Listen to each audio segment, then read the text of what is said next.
Welcome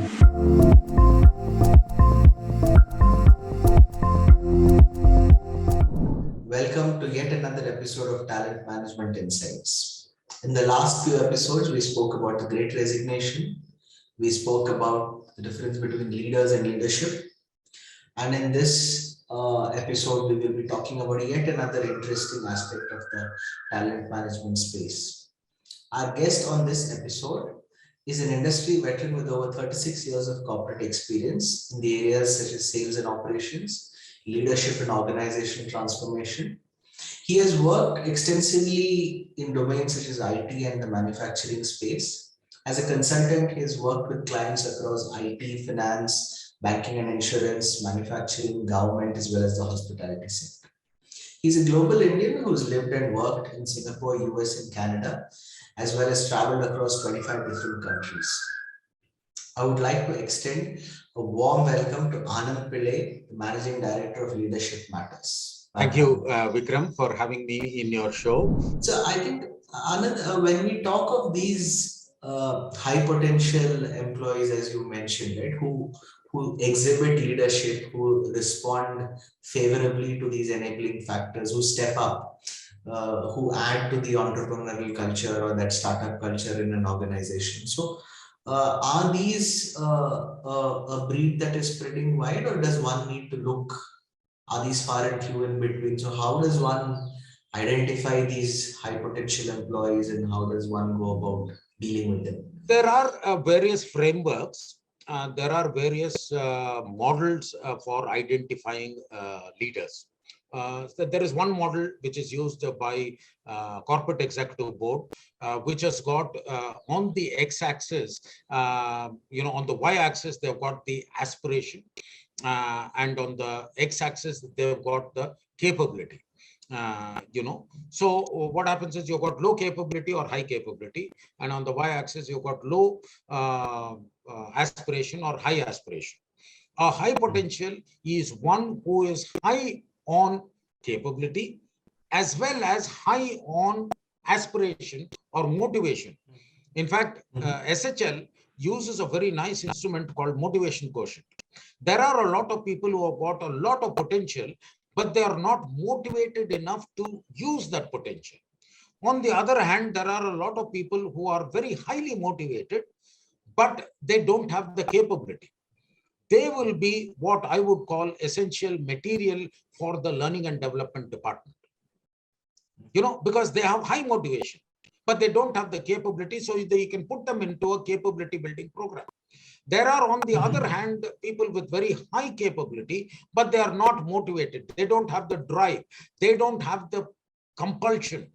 They don't have what I would call the passion to go and do things, but they are very grossly overcompetent or there's a lot of potential. And that is where, you have an opportunity for a manager to have a conversation.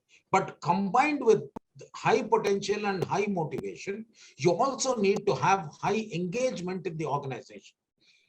And SHL and Corporate Executive Board have got that model. It is not only high motivation and high potential, but also high engagement. That means this particular person needs to have the desire to exercise that high potential and use that high drive in the organization that he or she is working for. There is no point in you having a very high potential employee with a lot of motivation, but if that person does not have a passion to demonstrate that in the organization that he or she is working for, they will be very good spot performers, but they'll not be committed to the organization through the thick and thin. So the job of identifying a high potential is somebody who's got all the three parameters: high motivation, high potential, as well as high engagement. High engagement is it's very easy to measure that, because this person will have a positive attitude and a positive approach, even though the company is going through a bad time. Even though the company may or may not recognize his potential, even though the company may or may not give him or her appreciation or motivation, The person is a self-motivated person. The person has got all that bundle of potential, but the person is saying, listen, the organization is going through a transition. The organization is going through a curve. I want to go with the organization. I'm committed to the organization first, and I will do that. So that is one way of identifying the high potential. The other parameter that some people do is in terms of their effort versus the key responsibility areas. So let us take on the x-axis, you have effort, less or more. And on the y-axis, you have got the key responsibility areas, the same key responsibility areas or more. Obviously, the high potential will be one who puts more efforts on a greater key responsibility area, even though, and this is the trick, even though that particular high responsibility area is not a clearly documented part of his or her KRA or KPP. There are some people who say, I won't do that because that is not in my job description. I won't do that because that is not in my KRA. I will not put in that effort. But a high potential is one who says, listen, the situation calls for me to put in this high effort. The situation calls for me to exercise these higher responsibilities. I may or may not be designated accordingly, but I will do what the situation calls for. A true high potential is one who exhibits these qualities, where rather than doing more of the same or waiting till they are redesignated, they will do what it takes. And all that the organization will have to do is legitimize their increased responsibilities in terms of a new KRA or new job description, which could well lead to a promotion. So that is another way of us identifying high potential. So whether you go by your aspiration, motivation versus engagement, or whether you go in terms of job description or your efforts, that is another way. And some organizations use the 9-box grid. The 9-box grid is a very common one, where you look at potential versus performance. And some of late, I am seeing organizations which are not using 9-box grid. They're using 4-box grid very clearly. Just 2 parameters on the performance, 2 parameters on the potential, and they are ruthlessly rigid and ruthlessly strict in the way they classify the people, so that could be a way of you identifying a high potential in the organization. The 9-box versus the 4-box, you're saying the parameters are the same on either axis. It's just parameters are the same. Rather than splitting it into 3, the newer organizations are having only 4-box. So it's very, very difficult for you to get into that high potential versus high performance. You really, everybody will get bucketed into the other 3 boxes. Okay.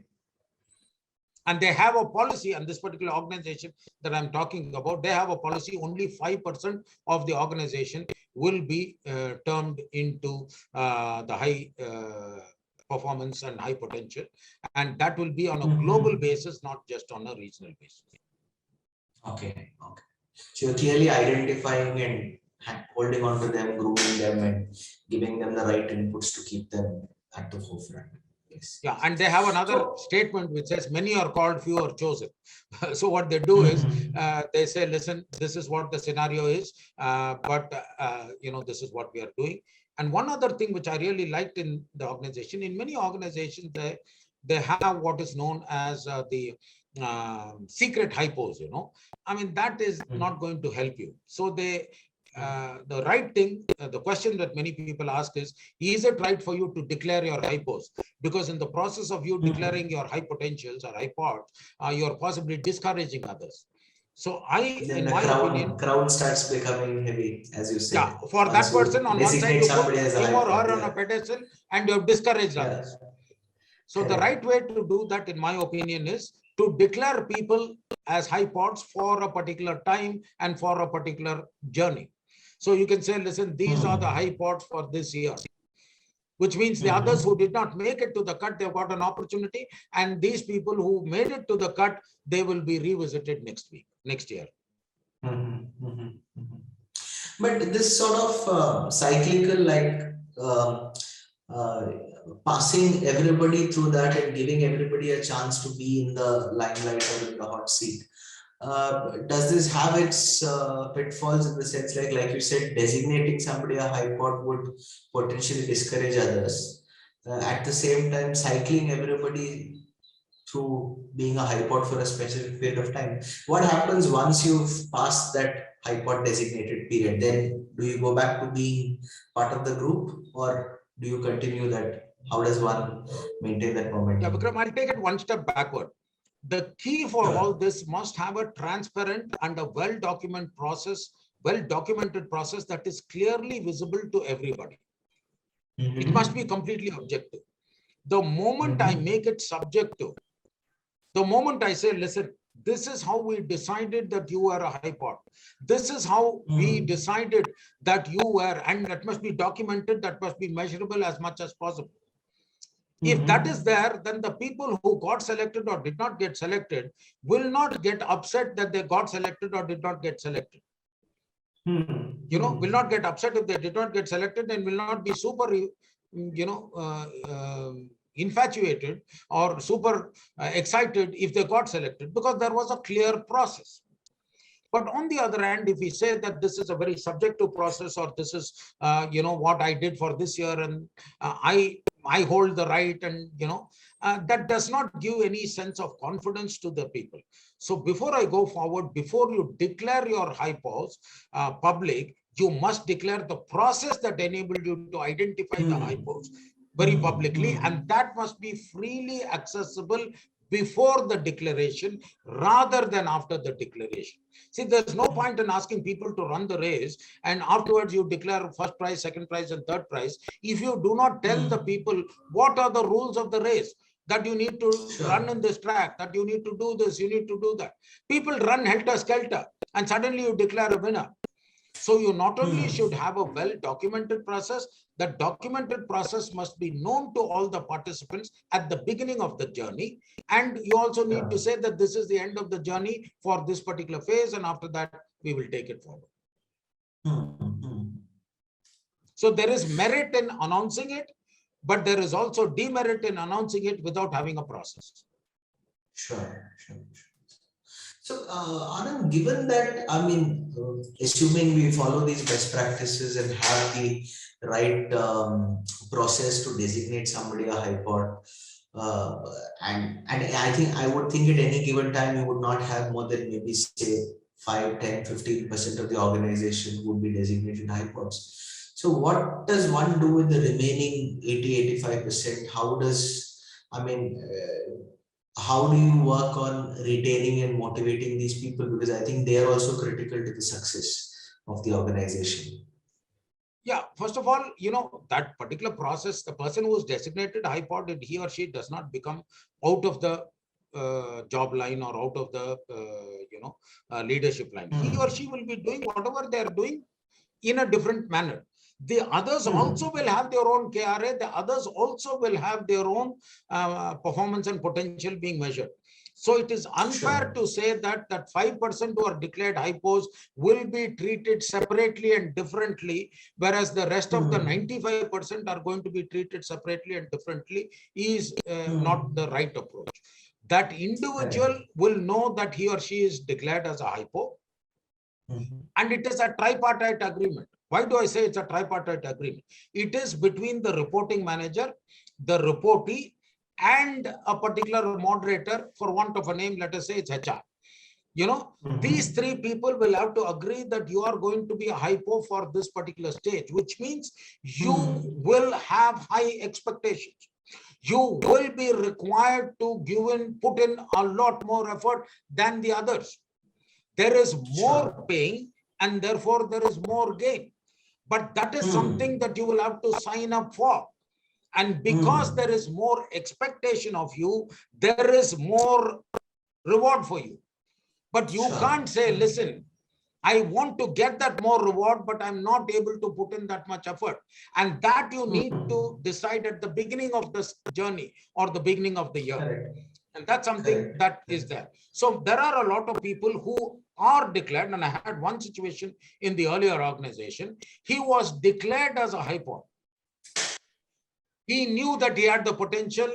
The reporting manager was proud that one of his team members got into this particular bracket, and the moderator, which was a mentor from HR, was also very excited. 1 month into the journey, his father got terminally ill.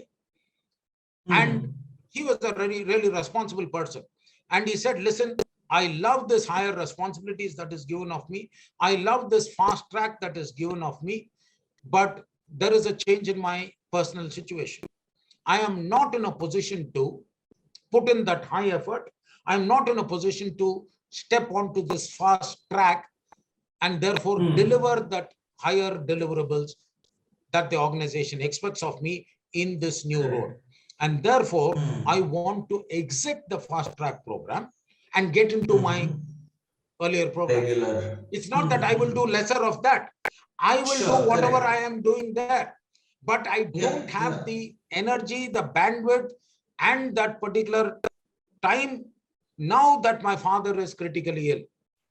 I want to take, in fact, not a fast track program. I don't want a slow track program, but I want a normal program till such time I'm in a position to attend to my father, till such time I'm able to attend to this. And in fact, he voluntarily wrote, he said, listen, I'm okay to exit this program forever. And whenever you do evaluate, I will come up and put my candidature up. What we did was we said, okay, we'll temporarily take you off the program. On the other hand, we will also provide what extra support you need for you to attend to your father in terms of whatever help and other things. Long story short, this person stayed with his father for that period of time where he needed extra support and extra help. And then later on, he went on to be with one of his brothers. And the responsibility was shared. And he came back and I said, now I'm willing to get into whatever you need of me. So it is important that we stay with the person and communicate this. And of course, the person who was next in line was given that particular role. So we need to have a kind of a dynamic framework rather than a fixed framework. One last question I had on the topic of high potential employees. So does this happen? I mean, do we recognize hyperts across the entire spectrum from junior right up to senior and executive levels, or does this potentially happen at, say, mid-management where you would want to group leadership, or do we do this in certain tiers, or do we do it across the board and sort of push everybody up incrementally? A very good question. Typically, what happens is leadership development and succession planning, unfortunately, in large number of organizations, it happens N-1, N-2. That is where N is the CEO, N-1 and N-2. That was the conventional practice. Of late, what is happening is this so-called fast track program or accelerated program or whatever you want to call it, that is now available at least 4 or 5 levels in the organization. So at the team lead level, so let us say after 5 years, because up to 5 years of experience, it may be very difficult for you to really judge and measure where the people are. It takes about 5 years for a person to get, in my terms, homologated into the organization or onboarded into the organization. But after that, well, we say N-5, let us say. From there onwards, we can start identifying hypos and successors for the position. So we don't have to term the word leadership development and succession planning or hypos for the next CEO to be, or next CFO to be, or next CXO to be. That is one route. But you cannot have the next CEO or next CFO if you don't have all the people down below. So what you need to have is the next department head, the next team lead, the next team leader, the next group leader, the next business leader, the next function leader, even at levels lower below, so that as the position gets ventilated above, you have somebody capable to fill in that position. In the earlier situation, let us say the vice president of a particular division, he or she becomes the CXO for that particular division. He got into that higher role. He became a high potential and went into that higher role. But the position that he or she ventilated, there you do not have a high potential. Because you never had that as part of your framework. You just only N-1 or N-2. But if you have that right across all levels, then the entire organization moves one level up the ladder, so much so that as a result of people moving up the value chain, the organization also goes up the value chain. Correct. You develop a sort of positive vacuum where you're pulling people up. Absolutely. And you develop, and this is known as the leadership pipeline. Correct. The discussion was very enlightening when we spoke about how we have high potential employees and the various frameworks one could look at to identifying them. I think you brought out a very important aspect that one needs to be very transparent in how one is designated a hypot, and then a hypot cannot always be the designated one to be the next king or the prince. Or we can't be crowning people, and how this needs to be a dynamic process, and how the more people we are able to move through the leadership pipeline, all this is what ultimately leads to the success of the organization. And also the potential employee, when he knows that this is there, he will say, wow, I know that I've got a roadmap. I want to stay. Correct. I think like you brought out, it's not just the capability, it's you also need to increase the whole motivation component. You need to increase on the engagement axis. So I think one needs to be churning on all three axes to develop the next generation of leaders and to bring about leadership at every level. So I think, as always, I've really enjoyed this conversation with you, Anand. Thanks a lot, and hope to be having many more such conversations with you. Thank you, Vikram.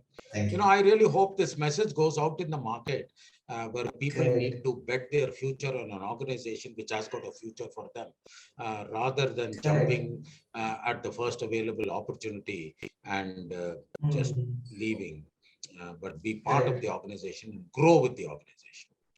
Correct. No, I think, personally, I've had the good fortune of having been in certain organizations. All of them didn't necessarily identify with this thought process or this culture, but I think it's fundamentally important that one sees value in what one is doing. There has to be a sense of purpose, and while the organization can give you some of those things, a lot of times this has to come from within. I think having that right atmosphere around you, having the right peer group, all of these things matter. And as you said, one has to simply step up. I think that's it. Thank you.